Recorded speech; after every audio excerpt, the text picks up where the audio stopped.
Depuis le début de l'année, le marché de l'immobilier a amorcé un retournement spectaculaire. Avec des taux d'intérêt qui ont quasiment quadruplé et des prix qui restent élevés, beaucoup d'acheteurs ne peuvent plus devenir propriétaires. Le nombre de ventes a chuté, tout comme le nombre de projets de construction dans le neuf. Et les difficultés se propagent maintenant dans le secteur de la location. Trouver un toit devient de plus en plus difficile. Alors va-t-on vers une crise du logement ? Eh bien, c'est le thème de Dimanche en politique cette semaine.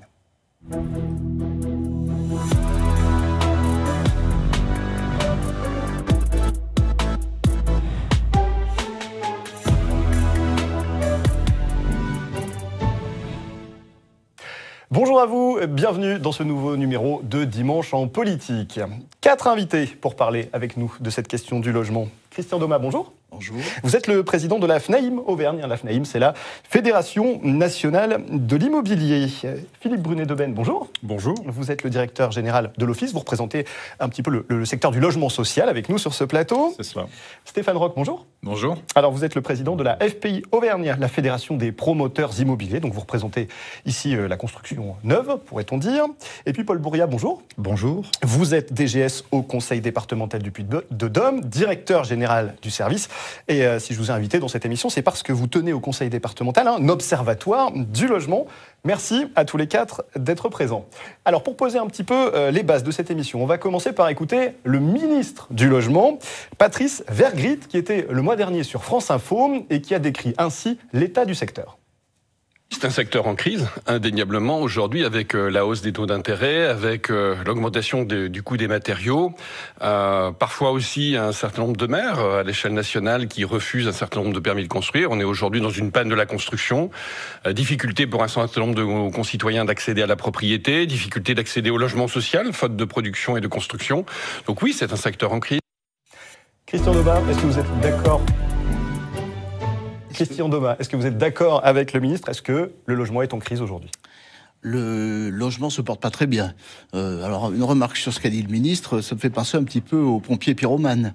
C'est quand même, ils sont quand même en état de prendre des dispositions pour traiter des problèmes actuels, et il s'avère que c'est pas tout à fait le cas. Mais ceci étant, on est sur une période un peu plus difficile. Alors, cette crise, est-ce que vous la mesurez en chiffres ? Oui, on l'a mesuré à la FNAIM. On parle au niveau national d'une chute des transactions de 20% à peu près. On sera au niveau des 900 000 transactions, vraisemblablement. C'est quand même une chute significative, mais il faut quand même relativiser ça. Le problème, c'est qu'on a connu 15 belles années. Et le marché opère aujourd'hui une correction forte, violente, mais une correction quand même. On se doute bien que les arbres ne montent pas aux cieux, mais on est dans une situation quand même un petit peu compliquée. Je vous dis 20% en matière de transactions en moins. Et en ce qui concerne les prix, on devrait avoir une chute des prix quand même moindre. On n'est pas dans les 20%, heureusement, parce qu'il y a quand même un phénomène d'inertie. On devrait être, je pense, aux alentours de 5%. Alors, pour comprendre un petit peu la situation, je vous propose de regarder 2 courbes que vous devez très probablement connaître. La première, ce sont les taux du crédit immobilier depuis quelques années. On voit très clairement la pente. On était à 1,06 en moyenne fin 2021. On est quasiment à 4% en moyenne le mois dernier. Et les experts estiment qu'on pourrait même atteindre les 5% l'année prochaine. Et puis ensuite, cette deuxième courbe, c'est le nombre de crédits octroyés par les banques ces dernières années. Et là, on voit clairement que la pente est complètement inverse. Le nombre de crédit a été quasiment divisé par 2 en un an. Stéphane Roch, vous qui représentez les promoteurs immobiliers, donc le logement neuf, cet accès au crédit, ces taux d'intérêt, c'est le nœud du problème ? Entre autres, forcément, si nos acquéreurs n'arrivent pas à se financer, ils vont avoir du mal à acheter leur logement. Concernant la construction neuve, contrairement en fait au logement ancien, la construction neuve est une accumulation de contraintes aujourd'hui. Ce qui fait qu'on arrive à des prix de sortie qui ne sont plus en adéquation avec ce que les gens peuvent s'acheter. Ça vient bien sûr, le ministre l'a souligné, du coût des matériaux, du coût des matières premières. Mais on peut rajouter à ça aussi le marché de l'emploi dans le bâtiment, qui est extrêmement compliqué. C'est-à-dire qu'on a de moins en moins de gens qui veulent travailler dans le bâtiment. Donc les salaires mécaniquement augmentent plus qu'ailleurs. Et enfin, je rajouterai les normes. C'est-à-dire qu'on accumule aussi beaucoup de normes qui, aujourd'hui, font les unes après les autres augmenter fortement les prix. Donc une inadéquation entre un produit qui coûte de plus en plus cher et une capacité à l'acheter qui vient d'être divisée. Donc ce que vous me dites, c'est que contrairement à l'ancien, vous ne pouvez pas baisser les prix. Exactement. Donc dans le neuf, en fait, les prix ne baisseront pas, ou très concrètement sur une ou deux opérations, c'est-à-dire avec des opérations d'ores et déjà lancées, en fait, en travaux. Mais le grand drame, c'est qu'on ne lancera plus d'opérations. Alors, dans certaines zones, je pense à Clermont-Ferrand en particulier, on voit encore beaucoup de grues. Donc vous me dites que là, les projets vont être, arrêtés.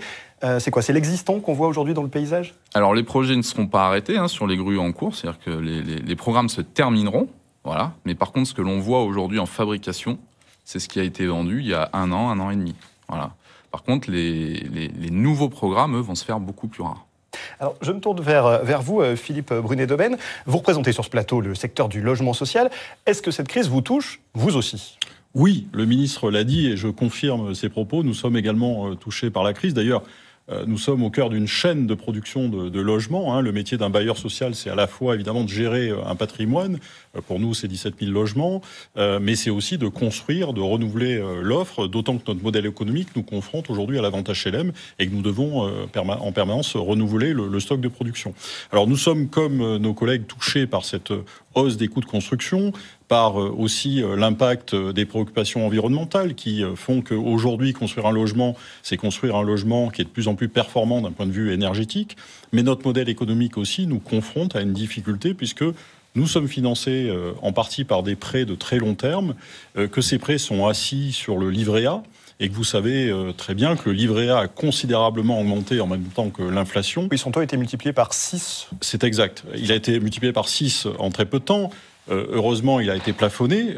Si on appliquait strictement l'équation économique, il serait encore plus haut. Mais ça a un impact direct sur l'endettement des bailleurs sociaux et sur notre capacité financière à pouvoir construire. Donc il y a une sorte de double peine à un moment même où, en plus, la demande de logement social est encore plus forte. Pourquoi? Parce qu'en période de crise, le taux de rotation à l'intérieur des logements sociaux est en baisse. Évidemment, les locataires qui ont un logement hésitent à le quitter. Et ce taux de rotation en baisse a un impact aussi sur la demande qui est très forte. Ce qui veut dire qu'aujourd'hui, on sait que la demande va augmenter alors que les possibilités de construction des bailleurs sont en baisse. C'est donc une équation qui est très complexe à résoudre et qui explique le phénomène de crise dont nous sommes également victimes. Paul Bourriat, vous qui tenez au Conseil départemental un observatoire du logement, est-ce que vous observez, vous aussi, cette crise qui a l'air générale? On parle de l'ancien, du neuf et du logement social. Oui, cet observatoire de l'habitat, en fait, il est disponible d'ailleurs sur Internet, en allant sur le site du Conseil départemental, puis de dom.fr. C'est un outil qui nous permet d'avoir une vision très globale de la situation, et donc je ne ferai que confirmer ce qui a été dit jusqu'à présent. Effectivement, on a 5000 logements, 5000 permis de construire qui ont été accordés sur les 12 derniers mois. C'est un quart de moins que l'année précédente, et les mises en chantier, c'est 20% de moins. Donc on constate bien, nous aussi, par le biais de cet observatoire de l'habitat, cette situation. On a aussi la possibilité d'avoir des photographies du territoire, soit communal, soit des communautés de communes, soit carrément du département. On voit par exemple que sur le Puy-de-Dôme, 2/3 des immeubles et des appartements datent d'avant 1974, avant les premières réglementations thermiques. Et donc là, tout de suite, ça génère un problème, c'est que en période de crise énergétique, on a un besoin d'investissement qui est massif et plus important dans le département du Puy-de-Dôme qu'ailleurs en France. Alors Christian Domas, on a écouté l'actuel ministre du Logement, mais son prédécesseur au mois de juin avait déclaré qu'on avait devant nous, avec cette crise, une bombe sociale. Est-ce que c'est comme ça que vous le voyez? Complètement d'accord, c'est tout à fait ça. On se rend compte qu'on a parlé, le secteur locatif est complètement bloqué, les transactions sont au plus mal. Les gens n'arrivent plus à se loger. Nous, en tant que professionnels, on est là pour loger les gens. C'est notre fonds de commerce, c'est notre raison de vivre. Donc aujourd'hui, cette tâche n'est pas remplie. Aujourd'hui, on peut pas continuer comme ça. Donc il faut absolument faire quelque chose et on en parlera tout à l'heure, si vous voulez. Stéphane Roch, vous êtes d'accord avec votre voisin? Complètement. C'est, comme mon confrère le disait, on est une chaîne, en fait, au sein d'un territoire. Par exemple, les promoteurs fabriquent un logement social sur 2. Donc demain, lorsque les promoteurs s'arrêtent, c'est toute une partie du logement social qui s'arrête avec eux. Je pense qu'il faut qu'on revienne à plus de simplicité, qu'on définisse clairement nos objectifs. Est-ce qu'on veut loger massivement les gens dans des logements de bonne qualité, oui ou non? Aujourd'hui, en tout cas, je pense que la réponse est oui, mais ce n'est pas suivi d'effet d'un point de vue législatif ou autre. Hein. C'est-à-dire que nous, dans le neuf, on nous donne d'ores et déjà de nouvelles normes pour 2025, 2028, 2031, qui mécaniquement enchérisseront encore les coûts de production. Donc, voilà, nous ne sommes pas magiciens. On a en face de nous une équation qui est devenue insoluble du fait de l'actualité économique et des taux d'intérêt qui ont explosé. Pour donner un chiffre, hein, au-delà d'1% sur un taux d'intérêt, c'est 10% de pouvoir d'achat en moins. Et on a vu que ces taux d'intérêt ont fait x4. Voilà. Donc, depuis 12 mois, c'est 40% de perte de pouvoir d'achat immobilier. Et il est très clair que les prix ne baisseront pas de 40%. Donc, on va encore créer quelque chose dans lequel les gens qui ont la chance d'avoir un logement confortable ou d'être propriétaires, entre guillemets, feront partie du club. Et puis, les gens qui n'y sont pas, malheureusement, auront encore plus de difficultés qu'avant pour intégrer ce fameux club. Vous voyez ? Si j'essaie de reformuler un petit peu ce que vous nous dites, c'est des logements peut-être qui seraient un peu moins performants énergétiquement, mais plus nombreux. Ce serait toujours mieux que d'en avoir moins, mais qui soient de manière globale, on avait une réglementation thermique qui faisait d'ores et déjà qu'on consommait 4 à 5 fois moins que ce qu'on produisait il y a 15 ans. Et est-ce qu'il ne faut pas massifier cette production aujourd'hui, plutôt que d'essayer d'aller encore plus loin sur la fameuse réglementation énergétique? Je pose la question. Philippe Brunet, vous aussi, cette question des normes énergétiques, c'est le nœud du problème?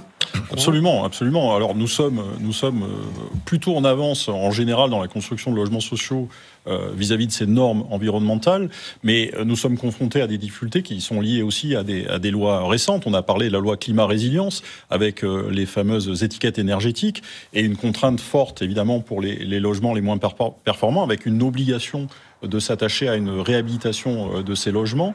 Mais il y en a aussi une des conséquences de la loi climat-résilience avec le fameux ZAN, donc la volonté de réduire évidemment les possibilités foncières. Donc le ZAN, pour expliquer, c'est le zéro artificialisation nette. C'est une loi qui vise à construire moins sur des terrains qui ne sont pas encore construits, c'est ça? C'est cela, c'est une partie de la loi climat-résilience et ça va générer beaucoup de contraintes en zone rurale alors qu'on a des possibilités foncières importantes.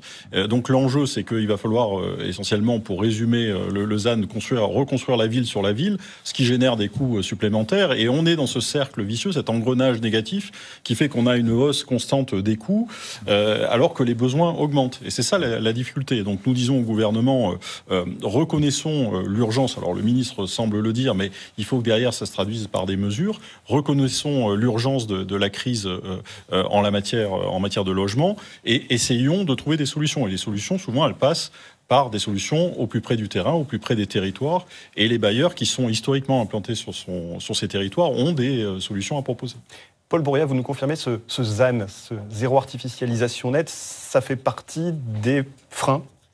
Oui, alors c'est une disposition nationale. Moi, je travaille au conseil départemental, alors on est assez éloigné. Oui, je vous demande pas de justifier forcément, mais pas oui, le fait d'obliger les constructeurs à s'implanter là où un terrain était déjà construit, forcément, ça rigidifie le marché. Alors, vous imaginez, il y a eu des débats politiques pour arriver à cet objectif-là, et donc je renvoie au personnel politique et au personnel politique national qui a voté cette loi.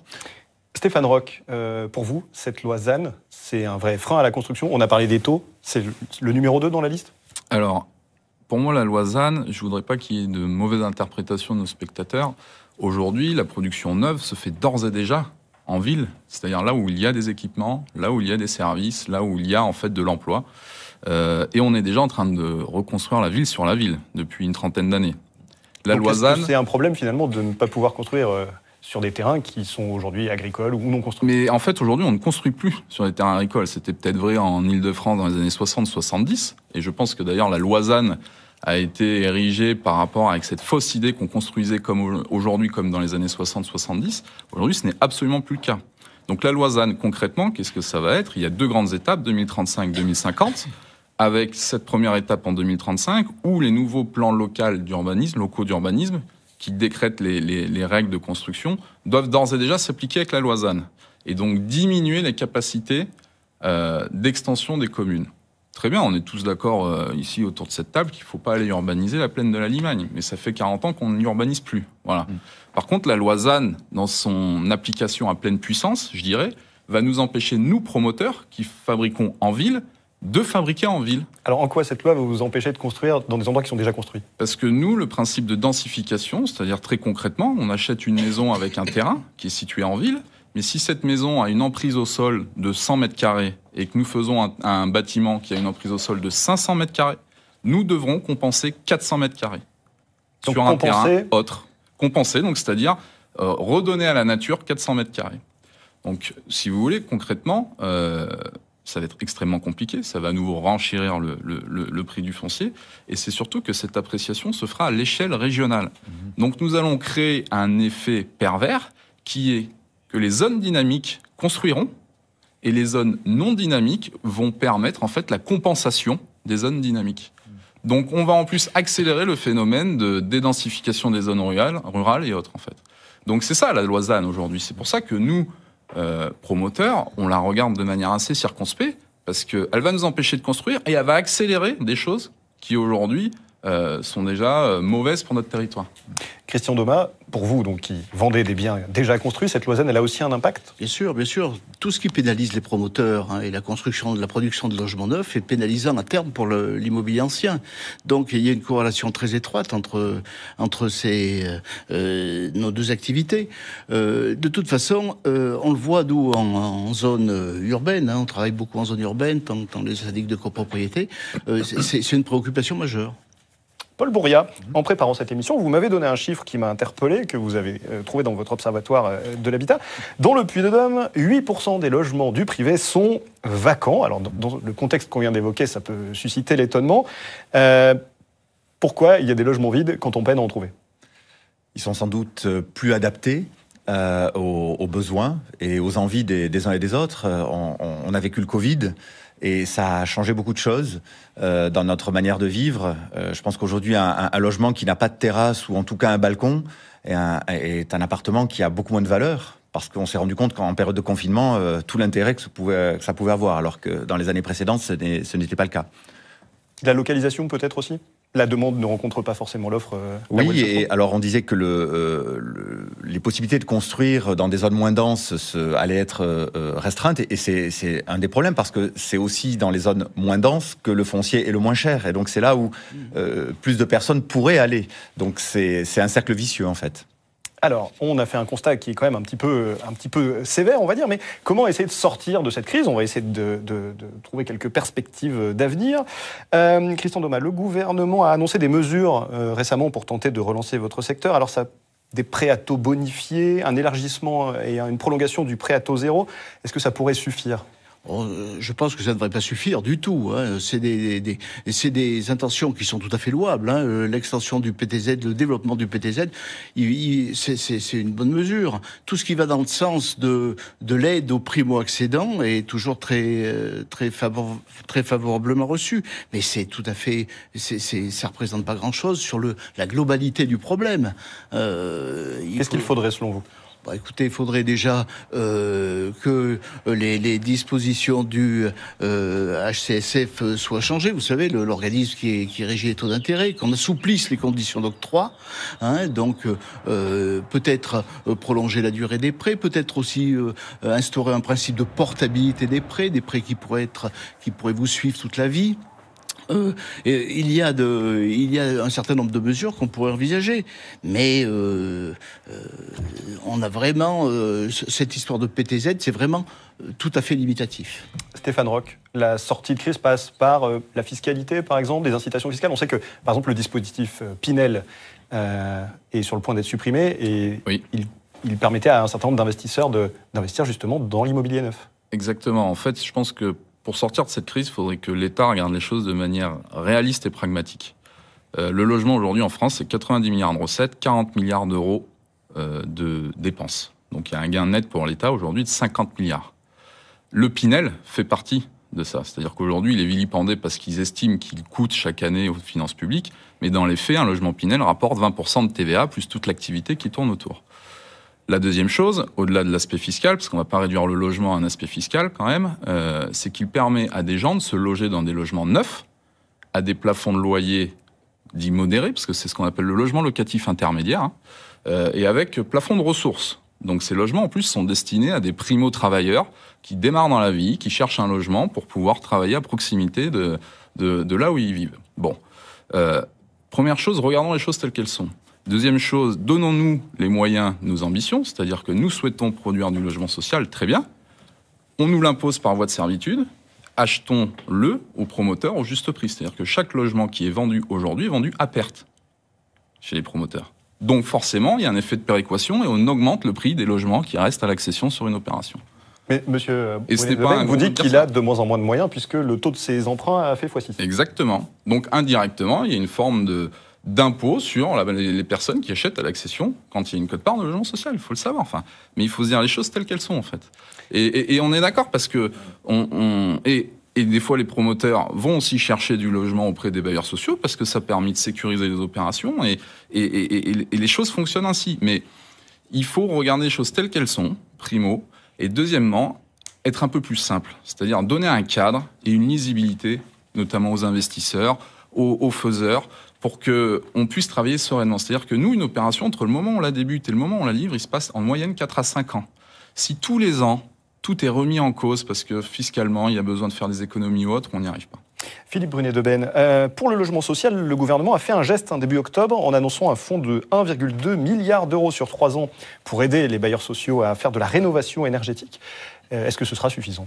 Alors nous pensons que malheureusement ça ne sera pas suffisant. Moi je voulais insister sur un paradoxe qui est né du fait que beaucoup de communes, vous le savez, depuis la loi SRU, sont obligées de construire un pourcentage de logement social et sont pénalisées si elles n'arrivent pas à ce pourcentage. On a aussi une nécessité, une volonté de dédensifier les quartiers prioritaires de la ville, qui concentrent souvent les plus grandes difficultés à l'échelle des villes, des métropoles.